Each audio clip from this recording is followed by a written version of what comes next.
It's the Cavaliers Basketball Club Podcast. It's basketball time at the Cube. Love picks up Curry. Kyrie Irving from downtown. Up for the layup. Oh, blocked by James. It's over.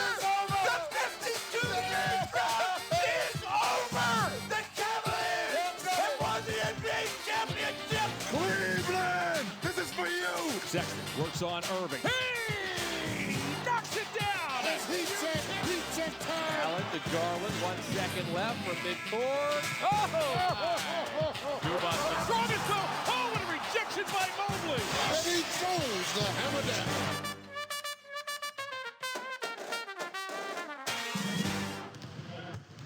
The shoot-around. Welcome back to the show. There has been a lot of discussion lately about the Cavs going into next season, wondering how well the team will perform. So, Colin, I thought it would be a fun exercise to pick which players on the team are the best at certain skills. Definitely, Adam. The Cavs have a great young core, and we have talked about them a lot.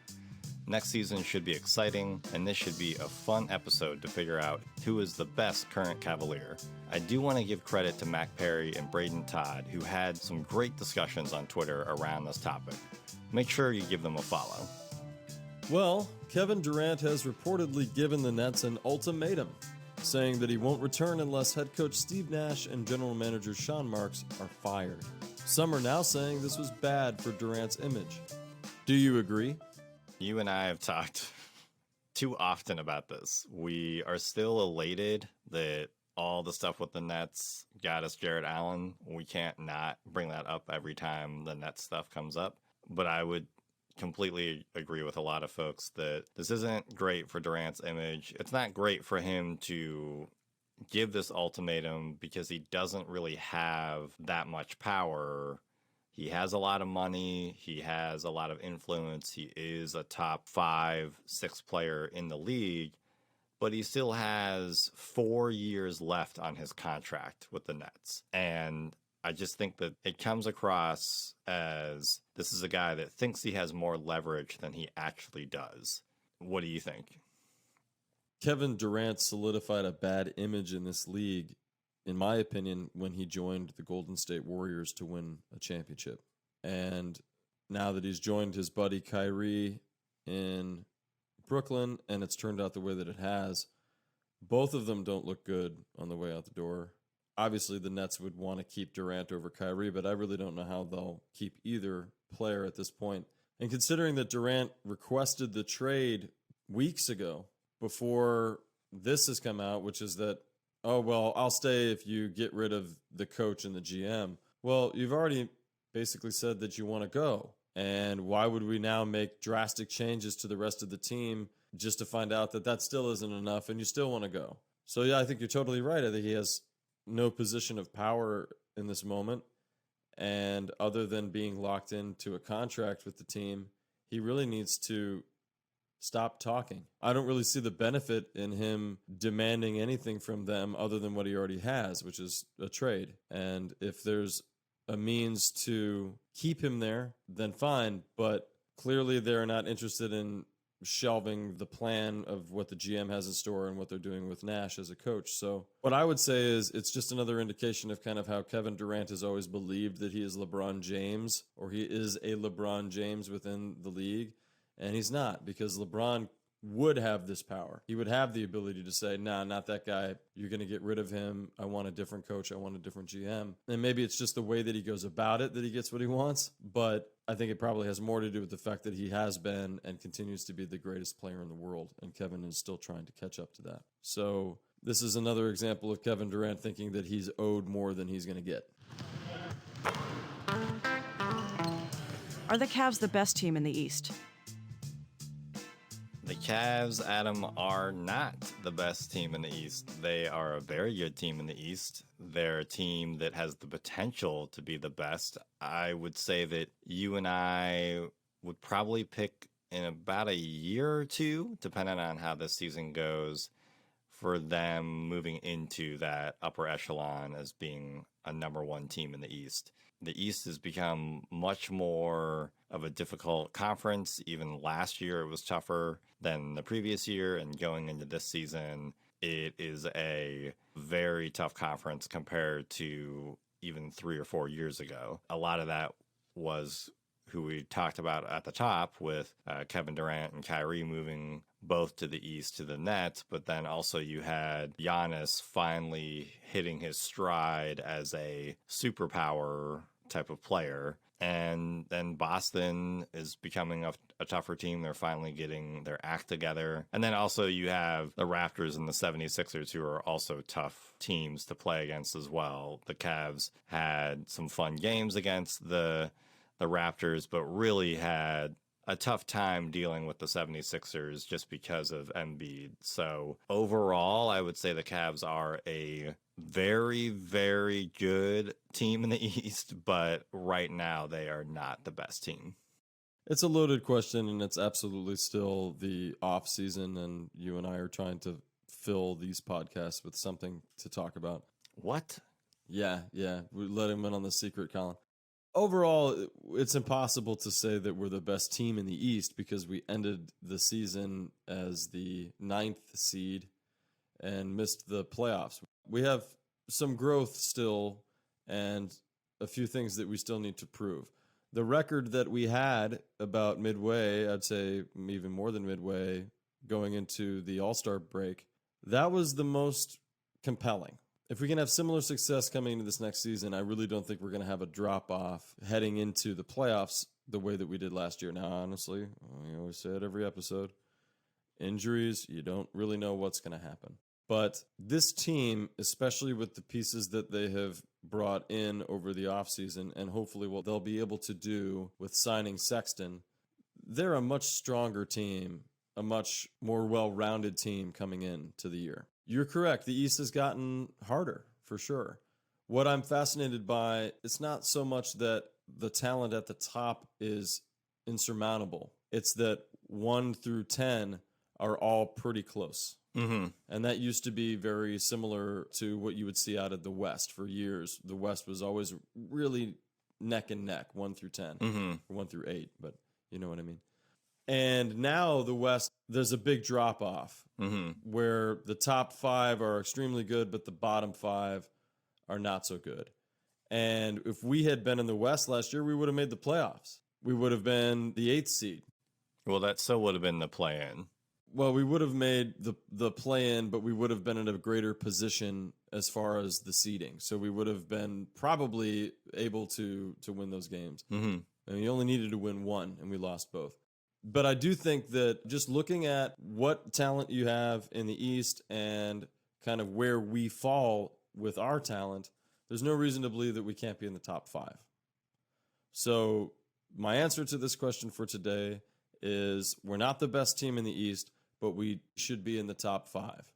Looking at the teams that were there last year, we were only down 6-7 games from their record. So that's not much at all. And we know that we lost 20 out of 30 or something like that towards the end. We really lost a huge amount to end the season. So right now, before anything is happening with training camp and preseason, you would have them sitting in the top 5, like 5-6 is what you were thinking? 4-5. Top 5, not 6, because to me, they're in the top 5 for sure. Do you know who you would have above them? Well, I think you have to give credit to the Heat, the Celtics, the Bucks. Those 3, absolutely. I don't see any reason why they're not going to come back strong. Okay. So we're definitely going to be in the mix with those guys. I don't know if I believe in the 76ers, and I don't know if I believe in the Raptors. And the Bulls, they were the 6th seed last year, so they're not in the conversation for me right now.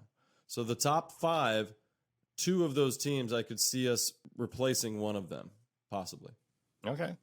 The Raptors or the 76ers for sure. How about you? I would put them in the top 6. I view them as I'm not going to say a record or anything, but right now I would put them in the top 6 only because Embiid was already ridiculous last year. If he is able to stay as healthy as he was last year and repeat that, and that's a big if, I agree with you, that is a big if. And they also have some weird vibes with Doc Rivers and the rest of the team, and Harden is always a crapshoot of a player. That's a team that I think could have a better record than the Cavs. And I also think as well that the teams that you named, Milwaukee and the Heat and the Celtics, those 3 teams all have the ability to really turn it on and could have a lot of success where their record is even further along, so they have some separation. I don't really necessarily see that happening, but at the same time, I could see all 3 of those teams hitting their stride for some reason and getting closer to 58, maybe even 60 wins, depending. And that could mess some stuff up as far as seeding is concerned. But if I'm not saying top 5, it's really I'm saying 6 or 5, and you're thinking 4 and 5. Slight tweaks is all I'm thinking. And looking at the stats real quick from last season, we went 3-7 in the final 10 games. And there's only one other team that was in the playoffs or in the play-in that had a losing record going into the final 10 games of the end of the year, which was the Bulls, 4-6. Everybody else had winning records to end the year. And we were a team that averaged 107.8 points per game, but the opponent was 105.7. There's no team other than the top 2 teams that have a better opponent's points per game average than that. We were really down at 107 because of that loss of Allen and Sexton. You're right. Allen for the last 30 games or so of the year, and Sexton for the entire season. So if those guys could stay consistent and are coming back next year, and we maintain the defensive ability that we've now proven the last 2 seasons that we can do, I think we're in the top 5 for sure, just based on those numbers swinging in our favor. But that's just something I wanted to point out. In your opinion, who was the Cavs' most consistent player every night last season? Well, I think it could be a tie, but I won't say 2. I'll just give you 1. See if maybe you will say the second person or not. But I'm going to go with one of your favorite picks, Evan Mobley. I think Evan Mobley was the most consistent player we had every night last year. And I think it just bears out in the stats. 69 games played, 69 games started. His averages across the board are basically what he did in college. He had no drop-off from what he was able to do his senior year going into his professional career. The nights that he wasn't out there, I don't even have to look up those games. I remember. They were not the same team. And in the press conferences, they'd all mention, that guy gives us so much, offensively, defensively. It's what made him, in our minds, the MVP of the team and the rookie of the year. That consistency is a major part of that. Night in and night out, if he was out there, you knew you were going to get a couple of big blocks, 8 or 9 rebounds, and about 15 points. And the fact that you could get that consistently from a rookie, a guy that came in and immediately found a home in the starting 5 and supplanted Kevin Love, took him right out. We've mentioned in other episodes before, that alone was impressive. That Kevin had to say, oh no, I deserve to come off the bench. That guy should start. And then he came in and did it. So that's my answer. I think that the most consistent Cavs player we had last year, amazingly enough, was our rookie. A guy that probably should have been chosen number 1 overall, but man, are we lucky he wasn't. I'm never going to argue with Evan Mobley. I do think that I'm going to throw a bit of a wrench in this answer because I don't think you're thinking this guy. I'm actually going to say the guy that you already brought up. I'm going to go with Kevin Love. And the reason why I'm going to go with Kevin Love is he played in 74 games. Yes, he was coming off the bench, but we knew what we were getting out of him basically every night. I mean, he was second in 6th man voting for a reason this season. And I think that he really contributed to the Cavs in a way that allowed the rest of the starters and the team to gel. And he showed up and he finally did his job and he stayed healthy. And so I want to just give him some credit. I don't necessarily think that he was the guy who was doing all things in every facet of the game really well every night, but I think everybody knew that he was going to shoot well off the bench, help the team with rebounding every night when he was coming off the bench, and contribute in that manner, and as well as help that second unit's offense flow better because he's such a good passer. So I'm going to go with the trusty veteran, the opposite of Evan Mobley, and go with Kevin Love. Well, I thought you were going to say Chetty Osman, but I mean, whatever. Do you think that someone will take Love's place next year? I really hope so. He's the man that we've talked about a lot, and that's Colin Sexton. I hope that Sexton becomes the force that we want him to coming off the bench. And it doesn't necessarily mean I don't want him leading the second unit in rebounds. I want him doing what Kevin Love did really well, which was providing a spark offensively, getting three-point shots made, generating some looks by using his really good vision and passing. I want Colin to do that. He is a solid passer. He's a freak of nature as an athlete, so we know that he can break down defenses. And I would love to see him be our sixth man and the sixth man of the year seen throughout the NBA, because I think that he has that potential. And for me, we also know that Colin was consistent the previous year that he got hurt. He showed up every night. We knew that even if his shot was off at times, he would still, hit the mid-range floaters or try to get to the basket and generate fouls and get to the free throw line. So for me, the guy I would like to supplant Kevin off the bench and be that consistent role player, that bench player, is Colin Sexton. Do you think that someone will replace Mobley in kind of your answer next season? Sorry, you just punched the mic. No, I hit the stand. There's a difference. No. I quit this podcast. No. Don't make me answer the stuff from the outline, Colin. Ugh. I already said it's going to be Jetty. I think that, Colin Sexton, we don't know what's going to happen with that. Obviously, you and I are really hopeful that he's going to be that sixth man off the bench and run a whole other style of like a starting five, starting unit type out there with him. But I really feel like I got to mention the guy that I thought you were going to say instead of Love, which, because to me, he probably should have been my main answer. But you always say Mobley, so I want to get ahead of you on that.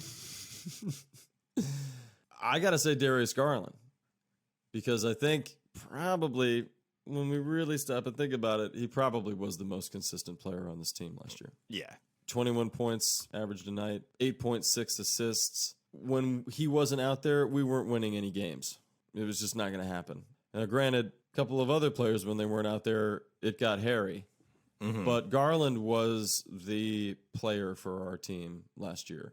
And it's the reason why he got the contract that he did at the end of the season, and it's the reason why Sexton all of a sudden doesn't have a place on the team. I would just have to say that if things continue, if the trajectory continues to go upward for Darius, as we believe that it should, then there's a high probability that he will continue doing more of what he did last year, which is carry this team. And considering I used to be pretty down on that being a possibility, I'm thrilled that I'm even saying that now it should be, you should be able to take it to the bank.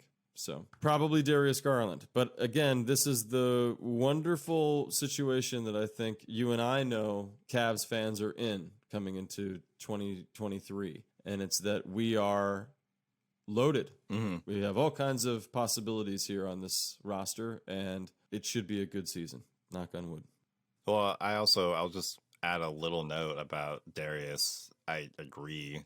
He most definitely was the most consistent player, but he also did that through injury. It was something else that he proved that he could do, unlike previous seasons. He played with a bad back a lot, and we could see how that affected his game, and yet he still contributed. The kid has guts, and I think that you're right. He could definitely, his star could keep climbing and climbing. In that way, we would be able to say, like, we know this is what we're getting from the Cavs every night when he's on the floor.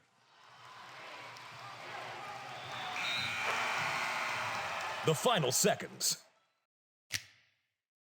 Rank the best Cavs passers from last season.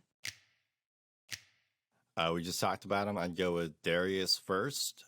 When Rubio is healthy, I would go with Rubio next.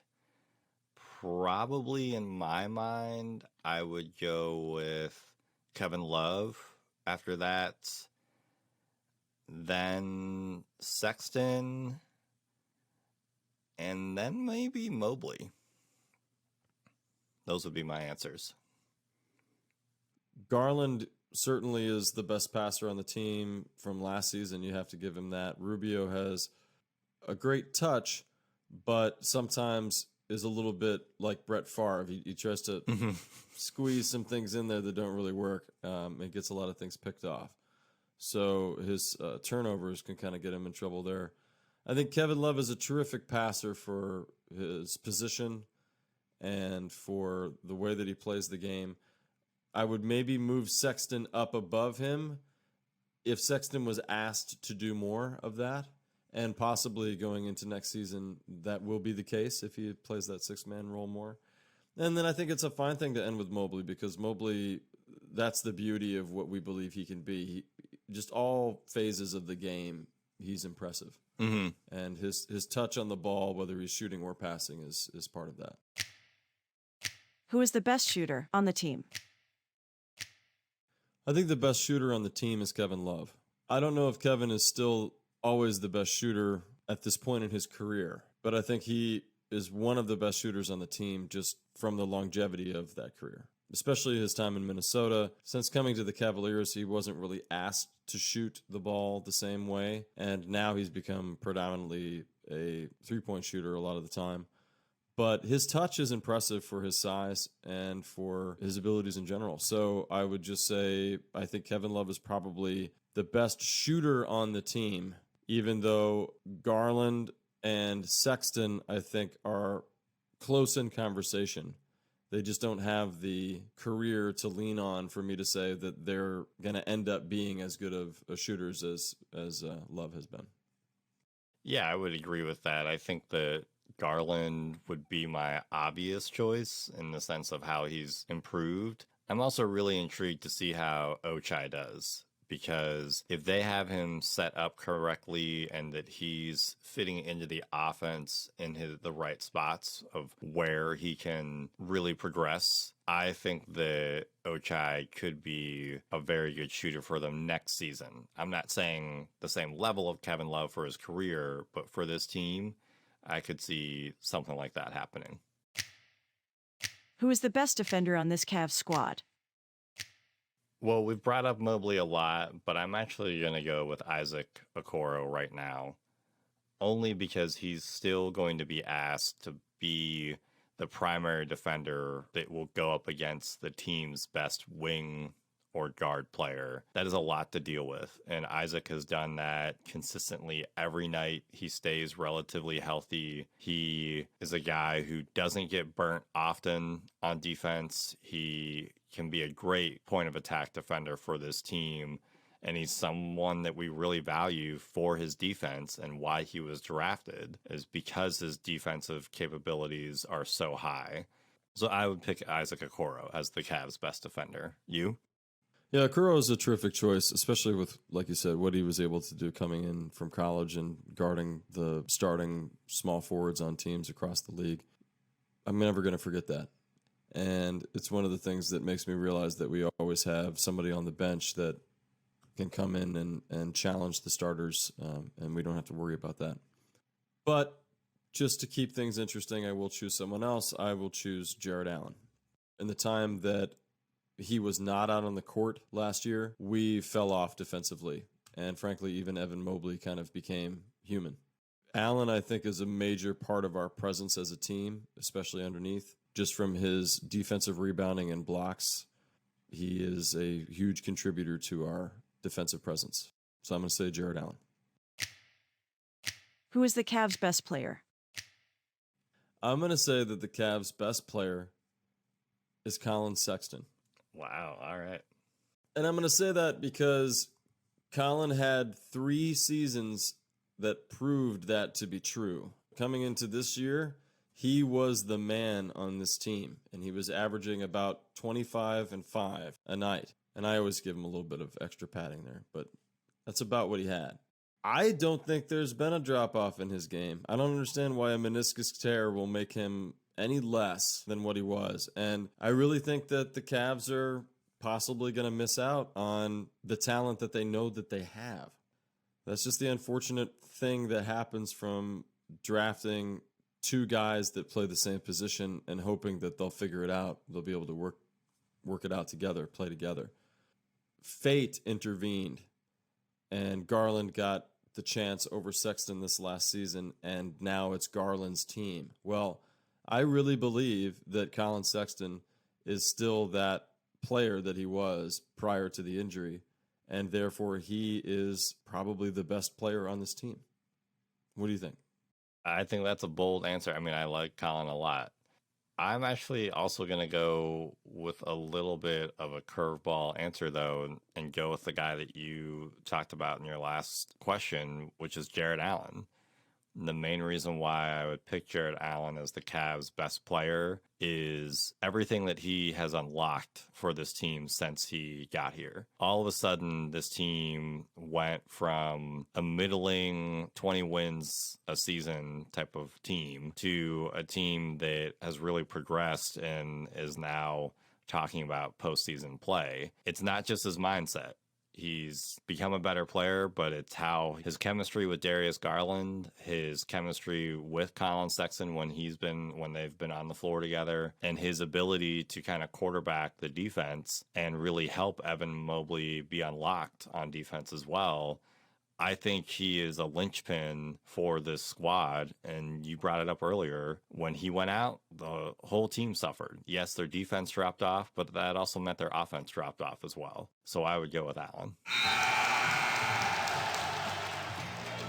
Thank you for listening to the Cavaliers Basketball Club podcast. Let's go Cavs!